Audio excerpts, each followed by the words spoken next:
नमो भगवते वासुदेवाय।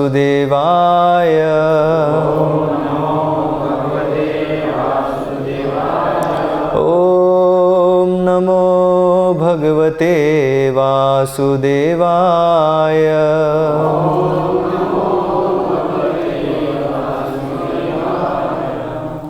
श्रीमद्भागवतम स्कंद 4 अध्याय 2 दक्ष द्वारा शिवजी को शाप। श्लोक क्रमांक 22। गृहेषु कूटधर्मेषु सक्तः ग्राम्य सुख इच्छया कर्मतंत्रं वितनुते वेदवाद विपन्नधीः। गृहेषु कूटधर्मेषु सक्तो ग्राम्य सुखेच्छया कर्मतंत्रं वितनुते वेदवाद विपन्नधीः। गृहेषु गृहस्थ जीवन में, कूटधर्मेषु कपट धार्मिकता में, सक्तः आसक्त होने से, ग्राम्य सुख इच्छया भौतिक सुख की कामना से, कर्मतंत्रम सकाम कर्म वितनुते करता है, वेदवाद वेद की व्याख्या से, विपन्नधीः नष्ट बुद्धि। अनुवाद एवं तात्पर्य कृष्ण कृपा मूर्ति अभय चरणारविंद भक्ति वेदांत स्वामी श्रील प्रभुपाद द्वारा। श्रील प्रभुपाद की जय। जिस कपटपूर्ण धार्मिक गृहस्थ जीवन में कोई मनुष्य भौतिक सुख के प्रति आसक्त रहता है और साथ ही वेदों की व्यर्थ व्याख्या के प्रति आकृष्ट होता है, इसमें उसकी सारी बुद्धि हर ली जाती है और वह पूर्ण रूप से सकाम कर्म में लिप्त हो जाता है। तात्पर्य: जो लोग अपने शारीरिक अस्तित्व को ही सब कुछ मानते हैं, वह वेद वर्णित सकाम कर्म में आसक्त रहते हैं। उदाहरणार्थ, वेदों में उल्लेख है कि जो चातुर्मास्य व्रत का पालन करता है उसे स्वर्ग लोक में शाश्वत सुख उपलब्ध होगा। भगवद गीता में कहा गया है कि वेदों की यह अलंकृत भाषा अधिकतर उन पुरुषों को आकृष्ट करती है जो अपने को शरीर रूप मानते हैं। ऐसे लोगों के लिए स्वर्गिक सुख ही सब कुछ है। उन्हें यह पता नहीं है कि इससे भी परे आत्म जगत या ईश्वरीय धाम है और वहाँ जाया जा सकता है। इस प्रकार वह दिव्य ज्ञान से वंचित रह जाते हैं। ऐसे लोग गृहस्थ जीवन के विधि विधानों को संपन्न करने में अत्यंत सतर्क रहते हैं, जिससे अगले जीवन में वह चंद्रलोक या अन्य स्वर्ग लोकों में जा सकें। यहाँ पर बताया गया है कि ऐसे लोग ग्राम्य सुख अर्थात भौतिक सुख में लिप्त रहते हैं। उन्हें शाश्वत आनंदमय आध्यात्मिक जीवन का कोई पता नहीं रहता। ओम अज्ञानतिमिरन्धस्य ज्ञानञ्जनशलाकया चक्षुरुन्मीलितं येन तस्मै श्री गुरुवे नमः। श्री चैतन्य मनोभीष्टं स्थापितं येन भूतले स्वयं रूपकदा मह्यं ददाति स्वपदान्तिकं। वन्देऽहं श्रीगुरोः श्रीयुतः पदकमलं श्रीगुरून् वैष्णवांश्च। श्रीरूपं साग्रजातं सहगण रघुनाथान्वितां तं सजीवं साद्वैतं सावधूतं परिजनसहितं कृष्ण चैतन्यदेवं श्रीराधा कृष्णपादान् सहगण ललिता श्रीविशाखान्वितांश्च। नमः ओं विष्णुपादाय कृष्णप्रेष्ठाय भूतले श्रीमते भक्तिविकास स्वामिनिति नामिने। नमः ओं विष्णुपादाय कृष्णप्रेष्ठाय भूतले श्रीमते भक्ति वेदांत स्वामिनिति नामिने। नमस्ते सारस्वते देवे गौरवाणी प्रचारिणे निर्विशेष शून्यवादी पाश्चात्य देशतारिणे। जय श्री कृष्ण चैतन्य प्रभु नित्यानंद श्री अद्वैत गदाधर श्रीवासादि गौर भक्त वृंद। हरे कृष्णा कृष्ण कृष्ण हरे हरे, हरे राम राम राम हरे हरे। गृहेषु कूटधर्मेषु सक्तो ग्राम्य सुखेच्छया कर्मतंत्रम वितनुते वेदवाद विपन्नधि। तो यहाँ नंदीश्वर किसका वर्णन कर रहे हैं? किसके बारे में बोल रहे हैं? दक्ष। कि दक्ष जैसे लोग जो हैं वो क्या करते हैं? वो कपटपूर्ण धार्मिक गृहस्थ जीवन में भौतिक सुख के प्रति आसक्त रहते हैं और इस आसक्ति के कारण वेद की जो ऐसी व्याख्या है जो कि भौतिक सुख के प्रति जीव को प्रेरित करती है, तो ऐसी कौन सी व्याख्या है? कर्मकांड। और गीता में भगवान, यहाँ पर भी ये शब्द आ रहा है वेदवाद। तो वेदवाद अर्थात वेदों की ऐसी व्याख्या जिसमें जो एक बद्ध जीव की जो भोग करने की इच्छा है उसको बढ़ावा दिया गया है। उसको कहा गया हाँ तुम्हें ये भोग करना है तो ऐसे कर सकते हो। तो उसे भगवान गीता में कहते हैं याम इमाम पुष्पिता वाचम। तो वेदों की पुष्पित वचन अर्थात सुनने में बहुत अच्छा लगता है। तो ऐसा क्या है, ऐसे कौन सा वचन है वेदों का कि आप ये कर लो तो आपको ये मिल जाएगा। और इस जगत में हर कोई कुछ ना कुछ चाहता है।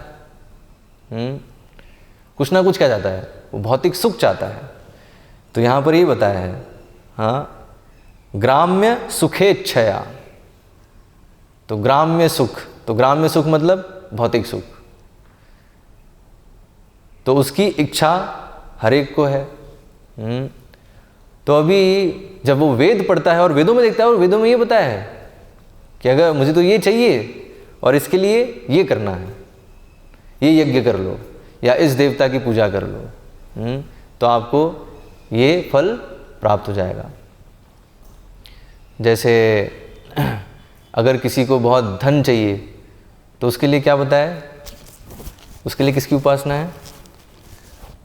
कुबेर की उपासना कर सकते हैं। देवताओं के एक ट्रेजरर, देवताओं के जो खजांची हैं, कौन है? कुबेर। ऑफ कोर्स लक्ष्मी की भी आराधना करते हैं लोग, हाँ, और लक्ष्मी की ऐसे करते हैं बिना नारायण के। हालांकि वो वेदों में वर्णन नहीं है। आज वो कलयुग का वो है, उपज है, कलयुग की उपज है ये।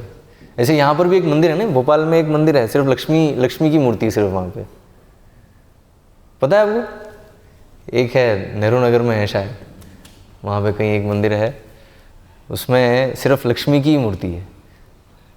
तो क्या है, और हम देखते हैं बहुत सारे लोग ऐसे ही हैं, सिर्फ लक्ष्मी की उपासना करेंगे।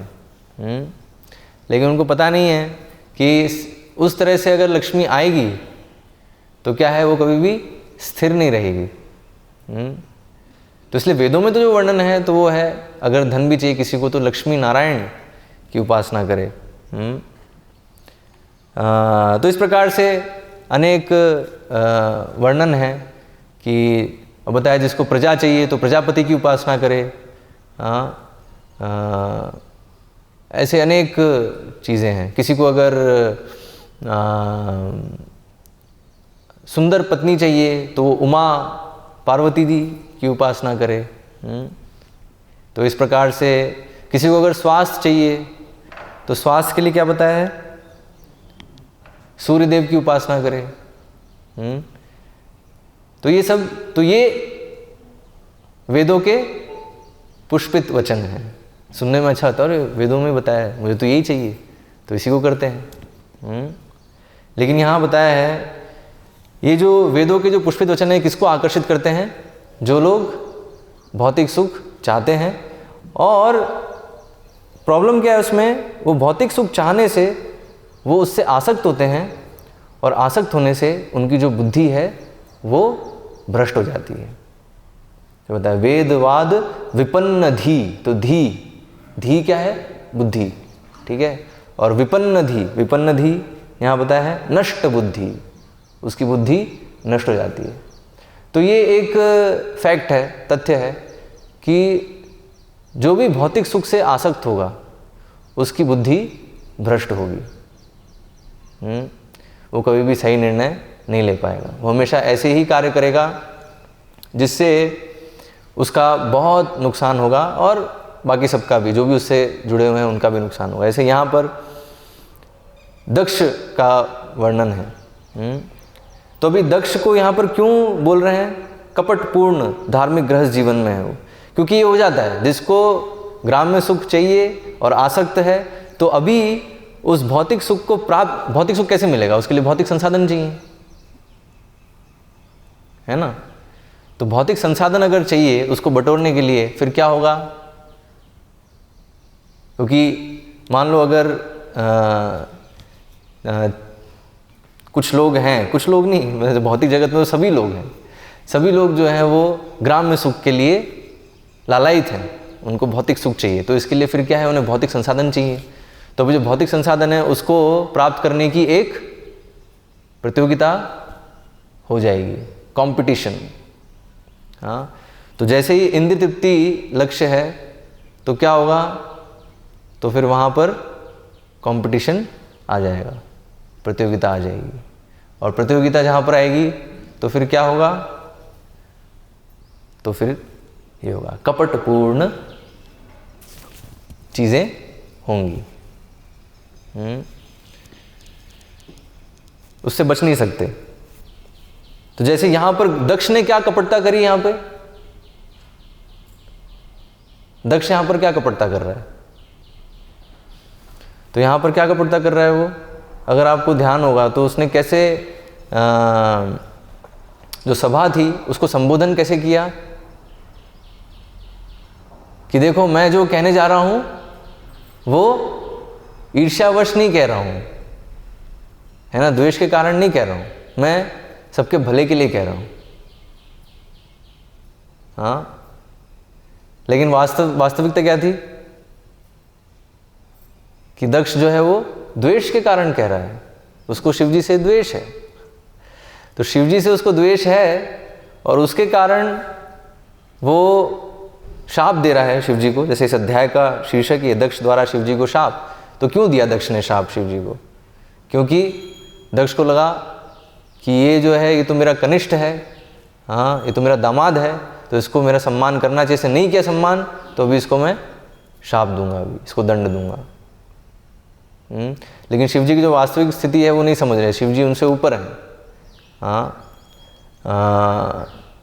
तो वास्तव में खुद के अहंकार को ठेस पहुंचने से और शिवजी के प्रति द्वेष भाव से वो इन वचनों को, जो पहले अभी इस श्लोक से पहले आ गए हैं वो श्लोक जिसमें दक्ष ने शाप दिया शिवजी को, अपशब्द कहे,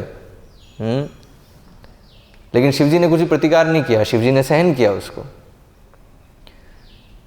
लेकिन यहाँ पे एक विचार करने वाली बात है, देखने वाली बात है कि दक्ष किस तरह से कपट कर रहा है।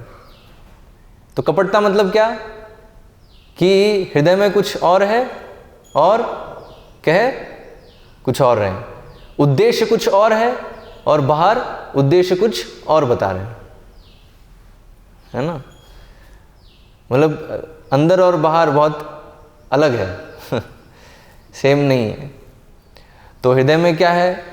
शिवजी के प्रति द्वेष है, अपमान हुआ, उससे बहुत ठेस पहुंची है, तो भी उसका बदला लेना है, उसके लिए वो शाप दे रहे हैं। और लेकिन जब सभा में संबोधित कर रहे हैं तो कैसे कि मैं सबके हित के लिए बोल रहा हूँ, द्वेष से नहीं बोल रहा हूँ तो यही यहाँ पे नंदीश्वर इस चीज़ को कह रहे हैं कि ये देखो दक्ष जैसे लोग जो हैं इसी प्रकार से कपटता करते रहते हैं। हाँ, तो कपटपूर्ण धार्मिक गृहस्थ जीवन। तो अब इसमें विचार करने वाली बात है कि यहाँ पर गृहमेधी का वर्णन नहीं किया है, यहाँ पर गृहस्थ जीवन का वर्णन किया है। हाँ,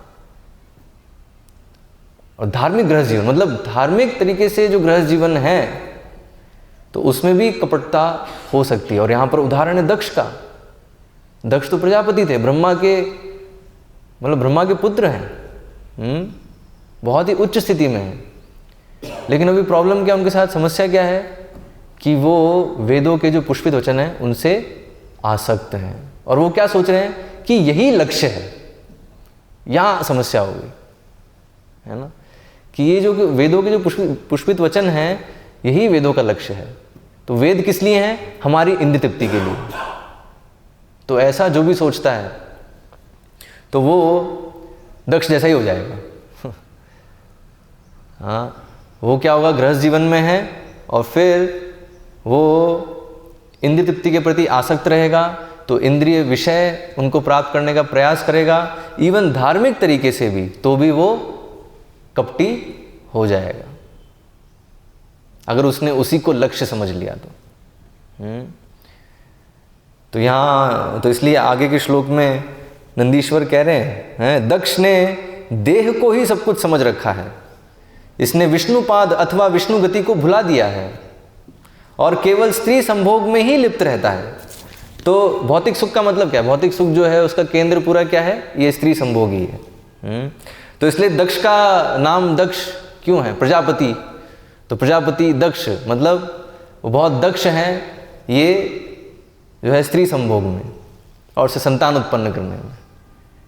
हाँ, प्रजा, बहुत सारी प्रजा। हाँ, तो बहुत क्षमता है ना। हम देखते हैं दक्ष जो प्रजापति हैं कितने करोड़ों की तादाद में जो है वो प्रजा उत्पन्न कर रहे हैं, और सिर्फ मनुष्य ही नहीं बाकी सारे जीव भी हैं। तो आप अगर पढ़ोगे इसमें तो वर्णन आता है कि पक्षी हैं, सर्प हैं, है ना, सब अनेक अनेक प्रकार के जीव जो हैं वो सब जो है पैदा हो रहे हैं। कैसे? तो ये दक्ष जो है जब अपनी पत्नियों के साथ संभोग कर रहा है उससे वो अनेक संतान उत्पन्न कर रहा है। तो इस भौतिक सुख को बनाए रखने में दक्ष जो है वो बहुत ही दक्ष थे। और किस तरह से? धार्मिक तरीके से, ऐसे नहीं अधार्मिक तरीके से। हाँ, जो वेदों में जो वर्णन है उसी तरीके से जो बताया है, जिस तरीके से करना चाहिए सही तरीका है। लेकिन फिर भी वो कपट कर गए यहाँ पे। तो बहुत ही ये एक मतलब गृहस्थों के लिए एक सावधानी बरतने वाली बात है कि कहीं हम गृहस्थ जीवन में ऐसे कपटी ना हो जाएं दक्ष के जैसे।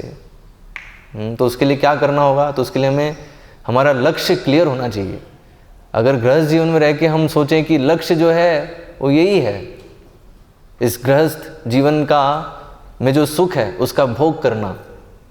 हाँ, तो मेरी पत्नी है, मेरे बच्चे हैं, हाँ मेरा घर है, हाँ पहले तो घोड़े या बैल होते थे, आजकल गाड़ियाँ हैं तो मेरी गाड़ी है। हाँ, तो इन सब का अगर हम भोग करना ही लक्ष्य सोच लिए, जीवन का लक्ष्य ये है कि इसका भोग करो और इसको और विस्तार करो, तो क्या होगा? तो जो गृहस्थ हैं वो दक्ष जैसे हो जाएंगे। मतलब गृहमेधी की बात नहीं हो रही यहाँ पे गृहस्थ की बात हो रही है, जो धार्मिक तरीके से रह रहा है। धार्मिक तरीके से उसने स्त्री को स्वीकार किया है, धर्मपत्नी है, और धार्मिक तरीके से जो है यहाँ स्त्री संभोग करके संतान उत्पन्न कर रहा है, संतान का ध्यान रख रहा है, संतान को जो है धार्मिक तरीके से वो उसकी परवरिश कर रहा है, सब कुछ है। लेकिन अगर लक्ष्य क्लियर नहीं है तो गड़बड़ हो जाएगी, कभी भी गड़बड़ हो सकती है, कपटता ये होगी। और विशेषकर बताया अगर लक्ष्य ये क्लियर नहीं है गृहस्थ जीवन में, तो वो पक्का भक्तों के प्रति, वैष्णवों के प्रति कभी ना कभी अपराध कर बैठेंगे, और वहाँ फिर वो उनका पतन हो जाएगा। फिर कोई चांस ही नहीं है। फिर जो मनुष्य जीवन का जो लक्ष्य है वास्तविक, जन्म मृत्यु चक्र से निकलना, भगवत धाम पहुँचना, ऐसे यहाँ प्रभुपाद तात्पर्य बता रहे हैं। हाँ, कि ऐसे लोगों के लिए स्वर्गिक सुख ही सब कुछ होता है। वो क्या सोचते हैं कि जो स्वर्गिक सुख है वही लक्ष्य है। उन्हें यह पता नहीं कि इससे भी परे आत्म जगत या ईश्वरीय धाम है और वहाँ जाया जा सकता है। तो उनको पता नहीं वैकुंठ लोक के बारे में, और पता भी है तो भी आकर्षण नहीं है। हाँ, उनको आकर्षण किससे है? ये जो स्वर्गिक सुख है उसी से आकर्षण है। तो इसलिए इसमें फिर प्रॉब्लम, ये एक बहुत बड़ी प्रॉब्लम है, क्योंकि उनको स्वर्गिक सुख से ही आसक्ति है। तो इवन भक्ति भी करते हैं तो स्वर्गिक सुख के लिए, ऐसा हो सकता है। हाँ, कि भक्ति भी हम कर रहे हैं किस लिए? क्योंकि बढ़िया बढ़िया प्रसाद है खाने के लिए, टेस्टी फूड, बढ़िया संगीत है, बढ़िया म्यूज़िक है, कीर्तन मृदंग और करताल के साथ, हाँ, और अनेक रागों के साथ हैं। सुबह की एक राग है, नहीं, सुबह की अनेक राग है, दोपहर की अनेक राग हैं, शाम की अनेक राग है। सब रागों में हरे कृष्ण धुन गाओ, हाँ, और उसमें क्या मज़ा है, बहुत मज़ा आएगा।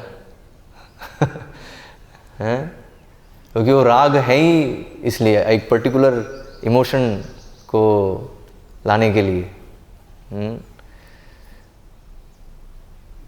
तो गंधर्व लोग क्या कर रहे हैं? गंधर्व यही है ना, गंधर्वों को सारे राग पता हैं, है ना, और सब रागों में वो जो है स्वर्गिक धुन गाते हैं। तो स्वर्गिक धुन सुनने में क्या है? स्वर्गिक सुख की अनुभूति होती है। हाँ, बढ़िया नृत्य है, तो नृत्य है, संगीत है, खाना है, फिलॉसफी है, ज्ञान भी मिल गया, बुद्धि के लिए भी मिल जाएगी चीज़, इतनी फिलॉसफी है। तो भक्ति में भी हम आ सकते हैं स्वर्गिक सुख की इच्छा से, कि ये तो स्वर्ग ही है। हाँ, तो समस्या हो जाएगी अगर लक्ष्य हमारा क्लियर नहीं है। अगर हम ये नहीं समझे कि यस, भक्ति में है ये सुख, लेकिन जो भक्ति की जो वास्तविक परिभाषा है वो है कृष्ण इंद्रिय प्रीति वांछा, कृष्ण के इंद्रियों की प्रीति है ना, कृष्ण का इंद्रिय सुख। यहाँ पर भक्ति मतलब कृष्ण का इंद्रिय सुख जो है वो केंद्र है, हमारा इंद्रिय सुख नहीं। लेकिन भगवान शुरुआत में हमें भी थोड़ा इंद्रिय सुख देते हैं, जब भक्ति में शुरू में आते हैं थोड़ा टेस्ट देते हैं, ताकि हमें थोड़ा तो अनुभूति हो कि यस, इसमें रस है। लेकिन बताए, अगर उस स्टेज से हम अगर ऊपर नहीं आएंगे तो फिर वो जो रस है जहाँ समय नहीं टिकेगा। अर्थात अगर भक्ति हम करेंगे अपने इंद्रिय सुख के लिए, तो एक समय आएगा जब हम भक्तों के प्रति अपराध कर बैठेंगे और पूरे भक्ति से आउट हो जाएंगे। इसलिए एक समय पे परीक्षा होगी कि हम भक्ति में किस लिए हैं। अगर भक्ति में हम अपने इंद्रिय सुख के लिए हैं तो एक समय परीक्षा आएगी और उस समय हम उसको स्वीकार नहीं कर पाएंगे और भक्ति से आउट हो जाएंगे, है ना। तो इसलिए शुरुआत से ही क्लियर अंडरस्टैंडिंग होना बहुत ज़रूरी है। भक्ति में हम हैं कृष्ण के आनंद के लिए, और ये कृष्ण अगर हमसे प्रसन्न हैं तो फिर हम भी प्रसन्न रहेंगे। उसके हमें अलग से कुछ करने की ज़रूरत नहीं है। अगर कृष्ण हमसे प्रसन्न है तो ऑटोमेटिक हम प्रसन्न रहेंगे, प्रसन्न चित्त हम रहेंगे। लेकिन अब ये जो चीज़ है, एक जो व्यक्ति भौतिक सुख से आसक्त है उसके लिए साक्षात्कार कर पाना बड़ा कठिन है, इसलिए बहुत मुश्किल है ना। इसलिए हम देखते हैं भक्ति में भी एक्चुअली भक्ति बहुत सरल है। हाँ, क्या है? श्रवण और कीर्तन करना है, श्रवण कीर्तन और विष्णु स्मरणम। हाँ, लेकिन प्रॉब्लम क्या है कि वो सरल चीज़ है, लेकिन वो सरल चीज़ को करना जो जिनके हृदय में कपट है उनके लिए बड़ा कठिन है। सरल चीज़ को कंटिन्यूसली हर दिन और फिर पूरे जीवन भर उसको करते रहना बहुत ही कठिन है, एक जिसके हृदय में कपट है। और खासकर जो भौतिक सुख से आसक्त है, ग्राम में सुख जो चाहता है, उसके लिए बहुत कठिन है। ये जो सरल विधि है भक्ति की, उसमें पूरी तरह से लग पाना। इसलिए श्रील प्रभुपाद ने हमारे लिए क्या है, बहुत सारी एक्टिविटीज़ दी है हमें कि ये श्रवण कीर्तन करो और साथ में और भी चीज़ें करो। प्रचार है ना, कुकिंग है, डेटी वर्शिप है हैं, सब कुछ है। तो सब चीज़ें करो। हाँ, लोग हैं, लोगों को प्रचार करोगे तो उसमें बहुत सारी चीज़ें आएंगी, मैनेजमेंट आएगा, बहुत सारी चीज़ें आएंगी। हाँ, तो वो सब करो। तो क्यों? क्योंकि हम अभी उस स्तर पे नहीं है कि एक जगह बैठ के सिर्फ श्रवण कीर्तन करें पूरे दिन, है ना। हरिदास ठाकुर की नकल नहीं कर सकते हम। हरिदास ठाकुर एक जगह बैठ के कर रहे हैं 22 घंटे जब कर रहे हैं वो, हम उनकी नकल नहीं कर सकते। तो इसलिए वैसे क्या है, वैसे इतना मुश्किल नहीं है, सरल है। एक जगह बैठना है, बस हरे कृष्ण मंत्र का जप करना है बस। एक्चुअली बताएं, इतना सरल है कि बस जिह्वा से, है ना, जिह्वा से जो है हम जिह्वा और होठ के उपयोग से हम मुक्त हो सकते हैं, इतना सरल है। हाँ, रूप गोस्वामी लिखते हैं एक जगह ना, ओष्ठ स्पंदन मात्रेण, है ना। ओष्ठ स्पंदन, ओठ मतलब होठों को हिलाने से, बस होठों को हिलाने से हाँ आप जो है मुक्त हो सकते हो। लेकिन अब ये बोलेंगे तो लगेगा इतना सरल कैसे हो सकता है।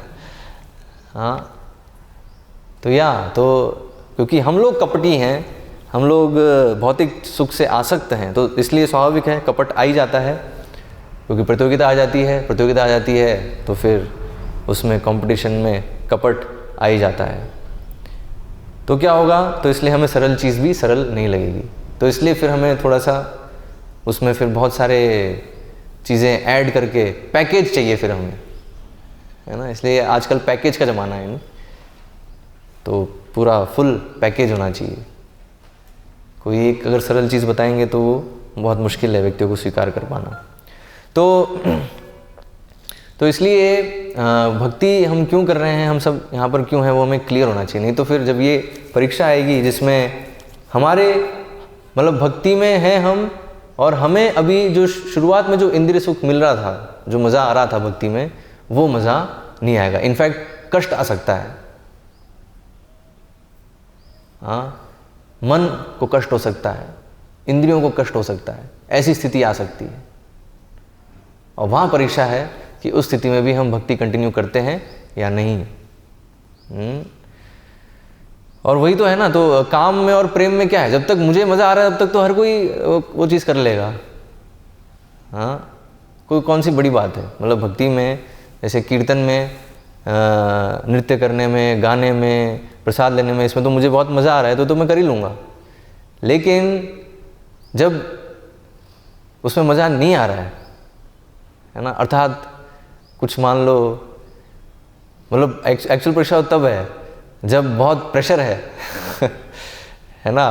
जैसे हम देखते हैं लीडर्स जो है उनकी स्थिति होती है, हाँ, जो मैनेजमेंट में है, हाँ, तो उनके ऊपर बहुत प्रेशर रहता है क्योंकि इतनी सारी चीज़ें हैं, इतनी सारी चीज़ें हो रही हैं, तो सब चीज़ मैनेज करनी है। तो क्या है, तो बहुत बार इसलिए ऐसा होता है, अगर जो मैनेजमेंट में हैं भक्त, उनकी अगर साधना अगर वीक हो रही है, साधना में स्ट्रांग नहीं है, तो फिर क्या होता है, फिर वो धीरे धीरे फ्रस्ट्रेट होने लगते हैं। कीर्तन में नाचने का मन नहीं कर रहा क्योंकि प्रेशर है। अभी जो है कीर्तन के समय भगवान के नाम पे ध्यान नहीं है, उस समय मैनेजमेंट चल रहा है उस समय भी, कि अभी ये करना है, अभी ये करना है, फिर ये करना है ना। और जब के समय भी, कि जब होती यूजुअली होता है जो मैनेजर है या जो लीडर है, जब तो कर ही नहीं पाते सही से। क्यों? क्योंकि जैसे ही वो जब कर रहे हैं, किसी ने कोई दिख गया तो कोई भक्त आके बात करना चालू कर देगा, प्रभु जी हरे कृष्णा प्रभु जी, है ना, वो आपके दर्शन हो गए, प्रभु जी ऐसा है ऐसा, अभी जब का समय है। उसको बोले भाई जब का समय है, अभी तुम जब करो, अभी बाद में बात करेंगे। लेकिन अगर ऐसा बोल देंगे तो उसको दुखी हो जाएगा वो, प्रभु जी ने ऐसा बोल दिया मुझे, हैं। तो होता क्या है बहुत बार, इसलिए जो मैनेजर्स हैं या जो लीडर्स हैं, जो थोड़े लाइमलाइट में, मतलब पब्लिक के सामने हैं, तो वो क्या है, मतलब पब्लिक फिगर जो हैं, तो उनके लिए बड़ा कठिन है साधना को मैनेज करना। मतलब अपनी साधना पूरी सही से हो जाए और फिर पूरा मैनेजमेंट भी सही से हो जाए। होता क्या है, कहीं ना कहीं इम्बैलेंस हो जाता है, साधना ठीक से नहीं हो पाती क्योंकि बहुत सारे इश्यूज आते रहते हैं, और फिर उसके लिए मैनेजमेंट, फिर मीटिंग करनी पड़ती है, मीटिंग कर रहे हैं और मीटिंग में समय लग रहा है। अब वो समय जो है कहीं और यूज़ हो सकता था साधना में, लेकिन वो अब इधर मीटिंग में लग गया वो समय। हाँ, और फिर ऐसे करके, और मीटिंग कब ख़त्म होगी ये कुछ क्लियर नहीं हो पा रहा है चलती जा रही है क्योंकि 5 लोग हैं तो वो हर एक अपना अपना एक पॉइंट डाल रहा है, और फिर उस पॉइंट पे फिर सब विचार कर रहे हैं कि अच्छा ये अगर करेंगे तो क्या होगा, है ना, क्या क्या हो सकता है। और फिर उसमें अगर एक पॉसिबिलिटी दिख रही है कि अरे ये हो जाएगा तो चलो फिर ये नहीं करना फिर। तो ऐसे करके चल रहा है और मतलब, और साधना यहाँ पे भी जो है माला भी हुई नहीं है माला बची हुई है। तो इसलिए बहुत बार होता क्या है, जो लीडर है, मैनेजर है, उसकी स्थिति कैसी हो जाती है कि रात हो गई है, रात के 11 बजे जो है वो 16 माला उसकी पूरी हो रही है। गृहस्थ भक्तों को लगता होगा कि अरे नहीं तो मंदिर में है, इनकी तो माला सुबह ही पूरी हो जाती होगी, लेकिन ऐसा नहीं होता है। जो रियलिटी है, रियलिटी में बता रहा हूँ आपको जो विशेषकर जो मैनेजमेंट में है और जो लीडर्स हैं, लीडिंग पोजीशन पे हैं, तो उनकी बहुत बार ये स्थिति हो जाती है कि साधना ढंग से नहीं हो पा रही, और उसके कारण फिर कई समस्याएं होती हैं। उसके कारण फिर जो है वो फ्रस्ट्रेटेड फील करते हैं, वो रस नहीं आ रहा है, और फिर जो भी समस्याएं आई उसका सही डिसीजन नहीं आ पा रहा है, हाँ, गलत डिसीजन हो रहा है, उसके कारण फिर और कॉम्प्लिकेशंस हो रहे हैं। तो हो क्या रहा है कि जो उसे जो सेवा मिली, ठीक है, लेकिन सेवा और जो साधना है उसको वो सही से बैलेंस नहीं कर पाया, और उसके कारण फिर क्या होता है, अब वहाँ परीक्षा होती है। एक्चुअली मैं क्यों बता रहा हूँ, क्योंकि उसके लिए परीक्षा है कि अब उसको ऐसी स्थिति हो रही है कि वो बहुत सब इन सब चीज़ों में फंस गया है, कीर्तन में है, और कीर्तन में अभी वही चीज़ चल रही है सारे दिमाग में कि ये इशू है, वो इशू है, वो है, वो अब क्या करेंगे, इसका क्या करेंगे, वही सब चल रहा है। अब उस समय कीर्तन में नृत्य करना और वास्तव में वो सब भूलकर पूरा भगवान को स्मरण करते हुए करना, वो चैलेंज है। वो कर ले तो फिर वो फिर आगे बढ़ेगा, मतलब वो परीक्षा है ना वहाँ। क्योंकि जब तक खुद मज़ा आ रहा है तब तक तो हर कोई कर लेगा, लेकिन पॉइंट वहाँ पे जब नहीं आ रहा मज़ा, जब बहुत सारा टेंशन है, बहुत सारा प्रेशर है ना, और उसमें अगर वो कर ले तब तो कृष्ण अट्रैक्ट होंगे उससे। तब तो कृष्ण देखेंगे देखो ये जो है इतना प्रेशर में है, इतना टेंशन में है, फिर भी मेरे कीर्तन में नाच रहा है, नृत्य कर रहा है। इसका मन नहीं कर रहा है नृत्य करने का, मन तो अभी इसका जो है पूरा लगा हुआ है, पूरा फंसा हुआ है बहुत सारी चीज़ों में, लेकिन फिर भी ये कीर्तन में नृत्य कर रहा है। तो इसलिए एक चीज़ बताइए, जब आपको उत्साह नहीं है, जैसे कई बार भक्त लोग पूछते हैं कि प्रभु जी उत्साह नहीं आ रहा भक्ति में, तो उत्साह कैसे लाएं? हाँ, ऐसे कीर्तन में है तो नृत्य करने का मन नहीं कर रहा है क्योंकि बहुत टेंशन है, बहुत परेशानी है। ये तो मैं आपको जो है ब्रह्मचारी लीडर है उनका वर्णन कर रहा हूँ। ऐसे गृहस्थ जीवन में भी हो सकता है, गृहस्थ जीवन में भी कई चीज़ें हैं, है ना, तो बहुत परेशानी है, बहुत चीज़ें हैं, तो अभी हम कीर्तन में हमारा नृत्य करने का मन नहीं कर रहा, अभी तो मन इतना भारी हो रहा है, मन इतना हैवी हो रहा है, लेकिन उस समय अगर नृत्य कर ले तो खास बात है, वरना क्या खास है। हाँ, तो ये बता रहा हूँ मैं, तो वो परीक्षा आएगी हर किसी के जीवन में, वो परीक्षा आएगी कि आपके मतलब हम जिन जिन चीज़ों से आसक्त हैं, भौतिक चीज़ों से, है ना, उस आसक्ति के कारण कहीं ना कहीं कष्ट आएगा, ठीक है, लेकिन उस कष्ट में भी हम भगवान की भक्ति में लगे रहें। हमारे इंद्रिय सुख में समस्या आएगी, विघ्न आएगा, तब भी हम भगवान की सेवा करते रहें। ये जो चीज़ है ये हमें समझना चाहिए, हम सबको इस टेस्ट से गुजरना होगा। इस परीक्षा से गुजरे बिना कोई वैकुंठ नहीं जाने वाला, ठीक है, ये चीज़ क्लियर आप बिठा लो दिमाग में। ये परीक्षा को पास करे बिना कोई भी वैकुंठ नहीं जाने वाला, इसलिए यहाँ बताया नहीं, क्योंकि पता है जब जहाँ पर हम जो दुख है, जो कष्ट है इंद्रियों के स्तर पे, मन के स्तर पे, उसको हम अवॉइड करने का कोशिश कर रहे हैं, तो वो भी क्या है, वो भी सुख की, इंद्रिय सुख की अपेक्षा है, मतलब उसकी लालसा है, से कंफर्ट, मुझे आराम चाहिए, मुझे चाहिए कि कुछ भी समस्या नहीं हो, ठीक है, तो ये भी इंद्रिय सुख है। वैसे समझ में नहीं आता, नहीं, कुछ भी समस्या नहीं है तो उसमें क्या इंद्रिय सुख है। तो इसलिए बताया, ये जो जितने भी धर्म हैं, मतलब ये यहाँ जो कपटपूर्ण धार्मिक गृहस्थ जीवन, तो यहाँ धार्मिक क्या है? हाँ, जो भागवतम में जो बताया, धर्म प्रोचिता कैतव अत्र निर्मत्सराणाम। तो कैतव धर्म जो है, तो कैतव धर्म क्या है वो बताया यहाँ पे, जो धर्म अर्थ काम मोक्ष। तो यूजुअली लोग धर्म क्यों करते हैं? एक्चुअली धर्म का अनुसरण लोग करते हैं किस लिए? इंद्र तृप्ति के लिए, वही बताया है। हाँ, जो वेदों की पुष्पित वचन है, तो वेदों को क्यों फॉलो कर रहे हैं हम? क्योंकि वेदों में इतना बढ़िया बताया, हमारी इच्छाओं की पूर्ति करने का बढ़िया तरीका बताया है। हाँ, तो इसलिए हम वेदों को फॉलो कर रहे हैं।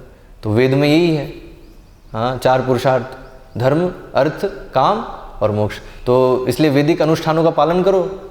तो ऐसे यहाँ बताया है, ऐसे लोग गृहस्थ जीवन के विधि विधानों को संपन्न करने में अत्यंत सतर्क रहते हैं।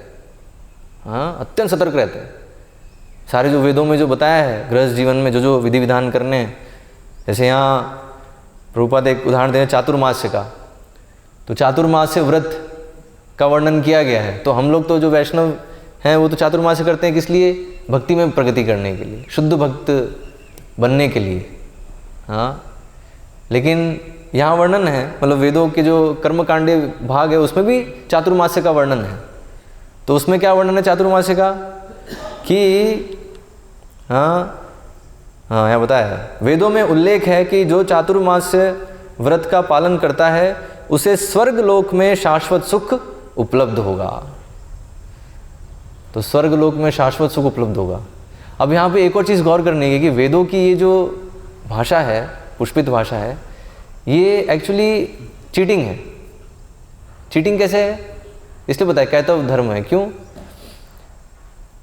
स्वर्ग में शाश्वत जीवन हो सकता है क्या? स्वर्ग में शाश्वत जीवन हो सकता है क्या? क्या कहते हो आप लोग, बताओ? स्वर्ग में नहीं हो सकता ना शाश्वत जीवन। लेकिन अभी यहाँ क्या लिखा है कि स्वर्ग लोक में शाश्वत सुख उपलब्ध होगा। भाई जीवन ही शाश्वत नहीं है वहाँ पे, तो सुख शाश्वत कैसे हो जाएगा? मतलब वहाँ पर भी आपका जीवन खत्म होने वाला है, तो वो स्वर्ग में भी जो सुख है इसका मतलब क्या है कि वो भी खत्म होने वाला है। तो शाश्वत सुख कैसे हो गया वो? लेकिन जो आसक्त है व्यक्ति वो ये प्रश्न नहीं पूछेगा। वो क्या बोलेगा? अरे मिल गया, जो मैं ढूंढ रहा था वो मिल गया, ये इधर मिल गया। ऐसे इसलिए आप कई लोग आपसे प्रश्न पूछेंगे, अरे वेदों में ये तो लिखा है मांस खा सकते हैं, मांसाहार का वर्णन है। फिर वो लोग बोलेंगे कि पांडवों ने वन में भी मांस खाया, भीम जो है वो मांस खाते थे, भगवान राम ने भी वन में मांस खाया, तो हमको क्यों मना कर रहे हो? हम भी मांस खाएंगे। तो ये लोग कौन है? तो इनको मिल गया शास्त्र। तो शास्त्र में क्या है? सब कुछ है। तो मुझे जो चाहिए वो मिल गया और पकड़ लिया उसको, है।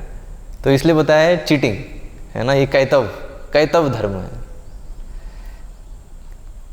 तो इसलिए बताया भागवतम उन लोगों के लिए है, श्रीमद् भागवतम किन लोगों के लिए है? जो इस तरह से धोखा नहीं खाना चाहते, उनको वास्तविक चीज़ चाहिए। वेद्यम वास्तवम अत्र शिवदम, है ना, वास्तविक सब्सटेंस चाहिए जिनको। और बाकी जिन लोगों को शैडो चाहिए, जिन लोगों को बस परछाई चाहिए, उन लोगों के लिए ये भौतिक जगत है। और इस भौतिक जगत में कैसे ये ग्राम में सुख लेना है, उसमें वेदों के पुष्पित वचन हैं उन लोगों के लिए। तो बट होता क्या है, वो धोखा खा रहे हैं। तो इसलिए जो भी धर्म का अनुशीलन कर रहे हैं इंद्र तृप्ति के लिए, तो अपने आप को बहुत बड़ा धोखा दे रहे हैं। इसलिए प्रभुपाद वहाँ तात्पर्य में लिखते हैं, ये धर्म प्रोजिता कैतवत्र श्लोक है, उसके तात्पर्य में प्रभुपाद लिखते हैं, तो लोग धर्म का अनुशीलन करते हैं किस लिए? इंद्र तृप्ति के लिए। लेकिन जब उनको दिखता है कि भाई इंद्र तृप्ति के लिए धर्म का अनुशीलन करने की आवश्यकता नहीं है, तो क्या है, वो तथाकथित धर्म को त्याग देते हैं। तो इसलिए आप देखो आज कलयुग में यही स्थिति है। हाँ, तो अपने आप को हिंदू कहते हैं, लेकिन भगवद गीता कितने लोग पढ़ते हैं? हिंदुओं का धार्मिक ग्रंथ है गीता।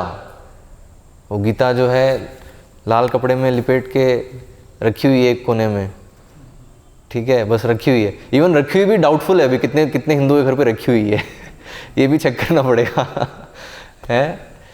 लेकिन ये एक चीज़ है समझने की कि भाई अगर आप बोलते हो कि आप हिंदू हो तो आपको भगवद्गीता पढ़नी चाहिए, वरना काहे के हिंदू हो। जैसे जो मुसलमान है तो काहे का मुसलमान है, अगर वो नमाज नहीं पढ़ रहा है, कुरान नहीं पढ़ रहा है, तो वो पढ़ेगा, वो कुरान भी पढ़ेगा, नमाज भी पढ़ेगा वो। हाँ, लेकिन तो क्यों है ये? क्योंकि भाई धर्म तो हम कर रहे थे इंद्रिय तृप्ति के लिए, और इंद्रिय तृप्ति तो हमें बिना इसके मिल रही है। भगवद्गीता पढ़े बिना हमें इंद्रिय तृप्ति के साधन मिल रहे हैं, मंदिर जाए बिना हमें इंद्रिय तृप्ति की चीज़ें मिल रही हैं। साइंटिस्ट हमें दे रहे हैं अभी, है ना, स्मार्टफोन है, आईफोन है, हाँ, बड़ी लग्जरियस गाड़ियाँ हैं। तो ये सब कोई धर्म का अनुसरण करने से थोड़ी मिला, ये तो टेक्नोलॉजी से मिला, हमें टेक्नोलॉजी दे रही है हमें ये सब। तो अभी क्या है हमारे लिए भगवान?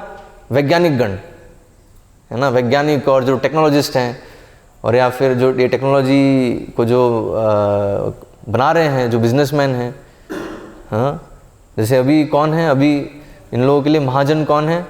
इन लोगों के लिए महाजन ऐसे लोग हैं, बिल गेट्स हैं, स्टीव जॉब्स, एलोन मस्क। हाँ, आजकल मस्क बहुत चर्चे में है, क्योंकि वो सबको जो है वो टेक्नोलॉजी को ऐसा दिखा रहा है कि आप अभी दूसरे ग्रह पे ही जा सकते हो, और इवन ये जो पृथ्वी है इसको ही आप कुछ और बना दोगे। मतलब उसका प्लान तो पूरा वही है, इसको पूरा कुछ और ही बना देना। हाँ, पूरा जो नेचुरल जीवन है, प्राकृतिक जीवन शैली से पूरा हटके ही वो एक जीवन देना चाहता है सबको। इसमें सबके शरीर में चिप लगे होंगे, है ना, हाथ में, दिमाग में, और वो चिप से जो है, जैसे अभी तो आपको क्या है, मोबाइल अगर ऑपरेट करना है आपको हाथ से ऑपरेट करना पड़ता है। आप बस तो मन में आपके सोचोगे कि ऑन हो जाए मोबाइल, ऑन हो जाएगा, है ना, और ये ऐप खुल जाए, ऐप खुल जाएगी। चिप क्या है? कनेक्टेड है, वायरलेस आपके ब्रेन में चिप है और मोबाइल में चिप है और वायरलेस वो कनेक्टेड है, और बस आपने विचार किया और वहाँ से वो ऑपरेट कर रहे हो। ये सब करने वाला है वो, है ना, ये उसका विचार है सारा। तो ऐसे ही गाड़ी भी ऐसी चलेगी। अभी तो आपको स्टीयरिंग पकड़नी पड़ती है, स्टीयरिंग पकड़ने की ज़रूरत नहीं है, बस आप बैठे और आपके मन में जो है उसको कंट्रोल करोगे, मन में नहीं, दिमाग में। मतलब इट्स रियली, मतलब क्या पूरा जो है एक ऐसा जीवन देने का कोशिश कर रहा है जो हमने कभी कल्पना नहीं करी, कभी सोचा नहीं। तो अभी वो ज़्यादा सुर्खियों में है। एनीवेज, तो अभी आजकल तो महाजन है लोगों के लिए, हैं। तो इसलिए आप देखो आजकल लोग ज़्यादा इनकी बात करेंगे कि इलॉन मस्क क्या कर रहा है, बिल गेट्स क्या कर रहा है, स्टीव जॉब्स क्या कर रहा है। वो तो खैर अभी तो रहा नहीं, स्टीव जॉब्स तो शरीर छोड़ दिया है नहीं, लेकिन यस, जो भी उसने किया तो हाँ, एप्पल जो है, एप्पल ने क्या प्रोडक्ट निकाला अभी, है ना, क्या अपडेट है, ये सब चलेगा। अभी कोई भी बात नहीं करेगा कि कृष्ण क्या कह रहे हैं हैं। और जैसे ही हम बात करेंगे ये, तो वो अभी हंसने लगेंगे, अरे क्या, कौन आ गया ये, कौन पागल है हैं। आप देखो न्यूज़पेपर उठा लो, कुछ भी उठा लो, तो वहाँ सब यही बात होगी। ये सारे जो सेलिब्रिटी हैं, ये सब लोग हैं, ये लोग क्या कर रहे हैं। कहीं पर भी भक्ति सिद्धांत सरस्वती महाराज ने एक न्यूज़पेपर निकाला था, है ना, स्पिरिचुअल, क्या था उसका नाम, क्या था, नाम भूल गया, है नदिया प्रकाश। हाँ, तो news from the spiritual world तो ये आध्यात्मिक जगत से जो खबरें हैं वो उसमें छापते थे वो, हैं। लेकिन क्योंकि ये भौतिक जगत है तो इसलिए उसमें ज़्यादा वो चला नहीं, लोगों को रुचि नहीं है ज़्यादा, है ना, आध्यात्मिक जगत में क्या चल रहा है। हाँ, तो क्योंकि उनको आध्यात्मिक जगत के बारे में पता नहीं है और इस भौतिक जगत से ज़्यादा आसक्त हैं। तो पॉइंट में क्या समझा रहे हैं यहाँ पे, इंद्रिय तृप्ति अगर लक्ष्य है तो क्या होगा, व्यक्ति वो धर्म को भी छोड़ देगा। अगर धर्म की समझ ये है कि धर्म हम क्यों कर रहे हैं, ताकि हमें इंद्रिय तृप्ति के संसाधन मिलते रहें, हाँ, तो एक पॉइंट आएगा वो धर्म को भी छोड़ देगा, जैसे कलयुग में हम स्थिति देख रहे हैं। तो इसलिए प्रभुपाद ये चीज़ बताया नहीं, उन्होंने देखा ये चीज़ अमेरिका में, वेस्ट में, जब वो प्रचार कर रहे थे कि सारे जो चर्चेज हैं वो सब खाली हैं, चर्च सब खाली हैं। और जब उन्होंने देखा कि ये हरे कृष्णा आंदोलन में सारे जो ये अमेरिकन बॉयज़ एंड गर्ल्स हैं, जो यंग बिल्कुल युवा लोग हैं, वो लोग भाग ले रहे हैं, तो वहाँ के जो पादरी थे वो सब बड़े आश्चर्यचकित थे। वो प्रभुपाद से पूछते थे कि ये क्या, ये तो हमारे ही बच्चे हैं, ये लोग चर्च नहीं आ रहे और आपके पास आ रहे हैं ये लोग, और हरे कृष्णा कीर्तन में नृत्य कर रहे हैं, हरे कृष्णा जप कर रहे हैं, भगवद गीता का प्रचार कर रहे हैं। ये लोग तो हमारे बच्चे हैं, इनको तो बाइबल का प्रचार करना चाहिए, ये लोग गीता का प्रचार कर रहे हैं, ये कैसे हो गया? हाँ, तो प्रभुपाद फिर बोलते थे, हाँ, क्योंकि तुम्हारे जो क्रिश्चियन रिलीजन में समझ है ना, बहुत ही ये समझ है कि धर्म क्यों कर रहे हो? भोग के लिए। O God give us daily bread. तो व्यक्ति फिर से ये सोचे ना, ब्रेड तो मुझे बिना भगवान के पास जाए मिल रहा है, तो क्यों भगवान के पास जाऊं मैं? चर्च जाए बिना, फैक्ट्री जाके मुझे ब्रेड मिल रहा है, तो चर्च क्यों जाऊं मैं ब्रेड के लिए? हैं? तो अगर तुम्हारी जो क्रिश्चियन जो समझ है ना, बहुत ही निचली समझ है, इसलिए जो है तुम्हारे चर्च खाली हो रहे हैं। और वही स्थिति हम देखेंगे भारत में भी, मंदिरों की भी स्थिति कुछ कुछ ऐसी हो रही है। क्यों? क्योंकि यहाँ पर भी वही समझ है। हाँ, मंदिर जाना है, क्यों जाना है? अपनी भौतिक इच्छाओं की पूर्ति के लिए। चलो भगवान के दरबार पे घंटी थोड़ी बजा के आते हैं, हाँ, तो हमारे जीवन में कष्ट जो हैं वो हट जाएंगे, भगवान कष्ट हटा देंगे। तो पता चला कि कष्ट और आ गए तो क्या होगा? ऐसे होता है लोगों के साथ, है ना। भक्ति में आते हैं तो ये विचार होता है कि भक्ति, अब तो हम भगवान की भक्ति करें तो सब बढ़िया हो जाएगा, है ना। लेकिन बढ़िया कुछ इस भौतिक जगत में अब तक कुछ बढ़िया नहीं होने वाला, ये दुखालयम है। हाँ, तो जब बढ़िया नहीं होता है तो फिर उनको तो भगवान के पास क्यों आना है? इससे तो अच्छा मैं कहीं और जाऊँ, इससे तो अच्छा मैं जो है साईं बाबा के पास जाऊँ, हैं। साईं बाबा के पास जाके वहाँ माथा टेकने से मेरे सारे काम बन रहे हैं। सारे काम तो कहाँ बनेंगे, वहाँ भी नहीं बनने वाले हैं। कुछ हो जाएंगे, कुछ चीज़ें हो जाएंगी, बट अंतोगत्वा ही भौतिक जगत दुखालय में, चाहे से इच्छाएं पूरी हो या नहीं हो। जैसे ये जो ग्राम्य सुख है, बताया, एक ग्राम्य सुख आपको मिले या नहीं मिले, दोनों स्थिति में दुख तो मिलना ही है, कष्ट मिलना ही है। जैसे वो बताया, वर्णन किया है कि जो भी ग्राम्य सुख है, ये भौतिक सुख है, ये कैसा है? जैसे आपको अगर एक दूध दिया जाए एक ग्लास में, ठीक है, तो दूध पौष्टिक है बहुत, लेकिन वो दूध जो है ना, वो सिर्फ ऊपर की बस एक पतली लेयर है, वही दूध है, नीचे पूरा विष भरा है। अर्थात उस ग्लास में क्या है? पूरा विष ही है, पूरा जहर है, बस ऊपर थोड़ा सा दूध है। तो आपको क्या लग रहा है? अरे वाह, दूध है, तो दूध पियो, मजा आएगा बहुत। हाँ, लेकिन क्या है उसके नीचे विष भी है।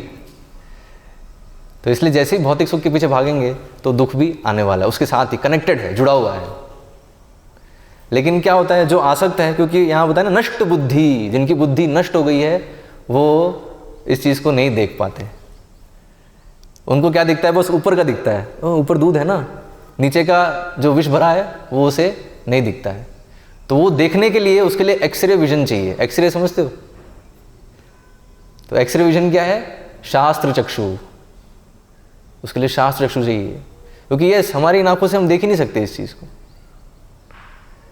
तो इस शास्त्र से ही देख सकते हैं। तो शास्त्र में बता रहे हैं, और ये दूसरों के जीवन से देख सकते हैं। ऑब्जर्व करो आप, हाँ, कि जो भी ये ग्राम में सुख के पीछे भाग रहे हैं, क्या स्थिति है। जैसे यहाँ दक्ष की स्थिति आप ऑब्जर्व करो कि दक्ष के साथ क्या हो रहा है। हाँ, तो दक्ष जो है बहुत ही बड़ी पोजीशन पे है, एंजॉयर अपने आप को समझ रहा है। हाँ, और उसने ये कपटता भी कर ली, सब कुछ कर लिया। अब क्या होगा? तो यहाँ इसलिए नंदीश्वर ऑलरेडी एक प्रेडिक्शन कर रहे हैं।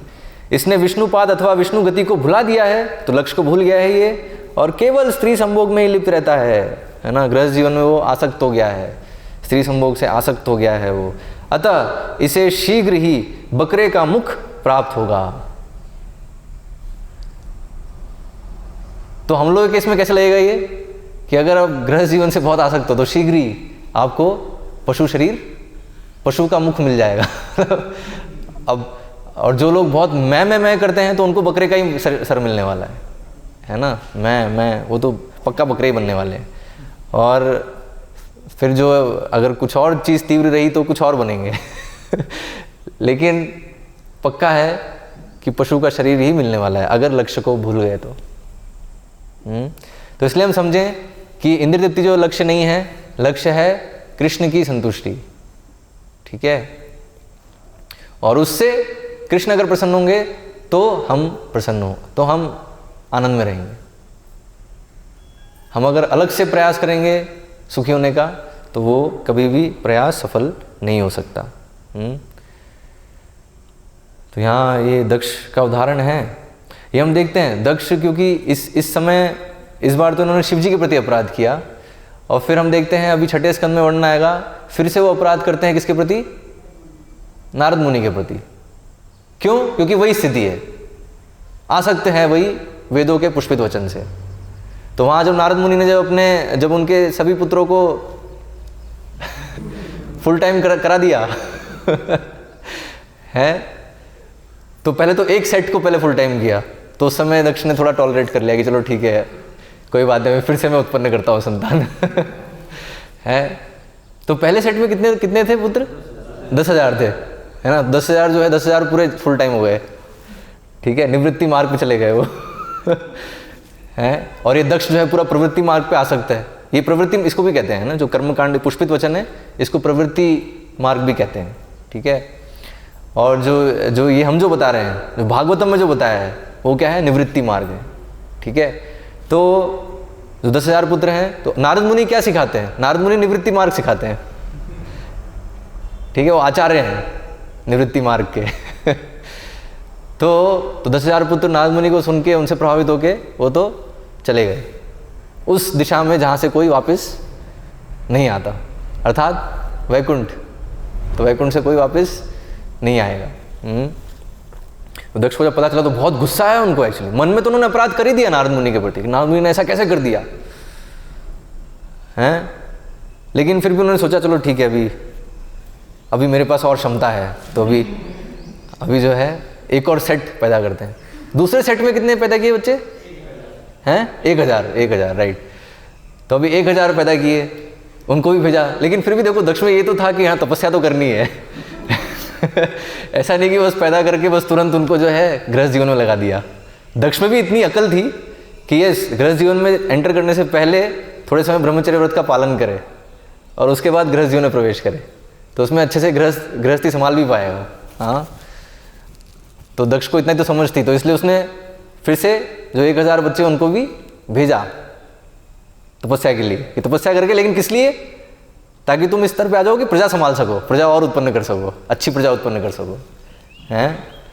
तो 1,000 गए, तो नारद मुनि ने उनको भी, नारद मुनि ने तो बस एक चीज़ कही कि देखो जो छोटे होते हैं उनको बड़ों का बड़ों को फॉलो करना होता है। तो आपके बड़े भाई जो हैं वो जिस मार्ग पे गए आप भी जाइए उसके पीछे।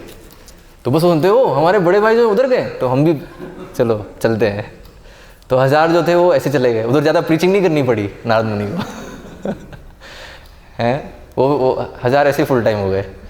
फिर जब ये चीज़ पता चली कि 1,000 बच्चे भी अब जो है वो मैंने खो दिए, हाँ, क्योंकि दक्ष का अपना प्लानिंग था कि वो लोग आएंगे वापस और जो है मेरी सेवा करेंगे और मैं जैसे चाह रहा हूँ वैसे वो कार्य करेंगे, तो वो सब चीज़ नष्ट हो गई। तो इस बार क्या किया? इस बार तो रियली दक्ष जो है पूरी तरह से क्रोधित हो गए, बहुत ज़्यादा, और नारद मुनि के प्रति विशेषकर उनके हृदय में द्वेष आने लग गया।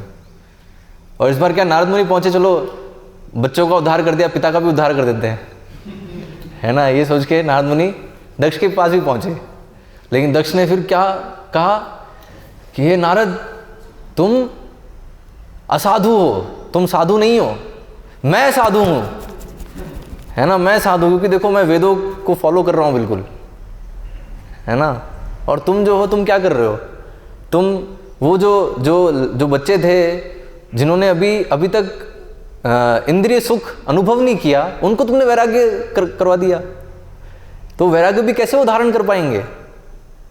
क्योंकि एक जो अंडरस्टैंडिंग हो क्या है कि जब तक इंद्रिय सुख का अनुभव नहीं किया और ये अनुभव नहीं किया कि वो उसमें दुख है, तब तक व्यक्ति कैसे उसको छोड़ पाएगा? उसे मन में रहेगा। विशेष कर ये बताया स्त्री संभोग, तो स्त्री संभोग जो है उसमें सुख नहीं है, कैसे वो समझ पाएगा बिना उसको करे? क्योंकि करेगा तो उसे समझ में आएगा कि इसमें कोई सुख नहीं है, है ना।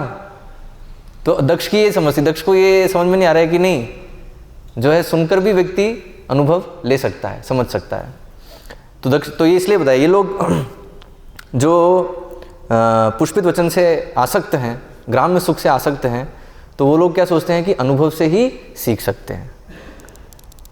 तो इसलिए उनका पूरा क्या, इसलिए जब तक गृह जीवन से नहीं गुजरोगे, गृह जीवन पे से गुजर के जब तक नहीं समझोगे कि कैसे वहाँ दुख है ना, वहाँ सुख नहीं है, वहाँ बहुत कष्ट है, तब तक वो कैसे उसको छोड़ पाएगा। तो इसलिए तुमने बहुत गलत कार्य किया है, हाँ, और मैं वास्तविक साधु हूँ, और इस तरह से फिर शाप देते। इसलिए मैं तुम्हें शाप देता हूँ कि तुम कहीं पर भी, तुम्हारा कहीं पर भी ठिकाना नहीं होगा, मतलब कहीं पर भी तुम्हारा फिक्स रेसिडेंस कहीं नहीं होगा। तो नारद मुनि बोलते हैं, ओ ये तो ऑलरेडी मैं भ्रमण करता रहता हूँ, तो वैसे ही मेरे को फिक्स रेसिडेंस कोई चाहिए नहीं। तो ये तो एक वरदान ही है, शाप नहीं है ना। तो इसके कारण बाध्य हो जाएंगे कि चलो भाई जगह जगह जाके सबका उद्धार करना है ना, सिर्फ एक ही जगह पे फिक्स नहीं रहना है, जगह जगह जाके सबको प्रचार करो। तो नारद मुनि यही है ना, इसलिए वो भ्रमण करते रहते हैं। लेकिन पॉइंट ये, दक्ष ने वहाँ अपराध कर दिया नारद मुनि के प्रति, उनको शाप दे दिया, जैसे यहाँ शिव जी को शाप दे रहे हैं। तो इसलिए वहाँ पर भी ये चीज़ बताते हैं, जब तक ये भौतिक सुख से आसक्त हैं और वेदों के लक्ष्य को समझ रहे हैं, इंद्रिय तृप्ति, ठीक है, और इस तरह से भक्ति भी अगर हम कर रहे हैं इंद्रिय तृप्ति के उद्देश्य से, तो क्या होगा, कहीं ना कहीं हम भक्तों के प्रति अपराध कर बैठे, भक्तों के प्रति, भगवान के प्रति, और फिर उससे फिर हमारी भक्ति पूरी नष्ट हो जाएगी। पहले बुद्धि नष्ट होगी, बुद्धि नष्ट होने से हम सारे ये जो है ऐसा कार्य कर बैठेंगे जिसमें हमारी भक्ति भी नष्ट हो जाएगी। तो इसलिए हमें बहुत सावधान रहना चाहिए, हाँ, हमें, और सावधान कैसे रहना चाहिए, हमारा लक्ष्य क्लियर होना चाहिए कि हम क्यों हैं, है ना, भक्ति में हम क्यों हैं, वो हमें क्लियर होना चाहिए। शुद्ध भक्ति का कंसेप्ट हमें अच्छे से पता होना चाहिए, नहीं तो दिक्कत आएगी। ओके, तो यहाँ पर हम विराम देते हैं। हरे कृष्णा। किसी को कोई प्रश्न या जिज्ञासा? ओके, क्लियर है। हरे कृष्णा। श्रील प्रभुपाद की जय, श्रीमद् भागवतम की जय।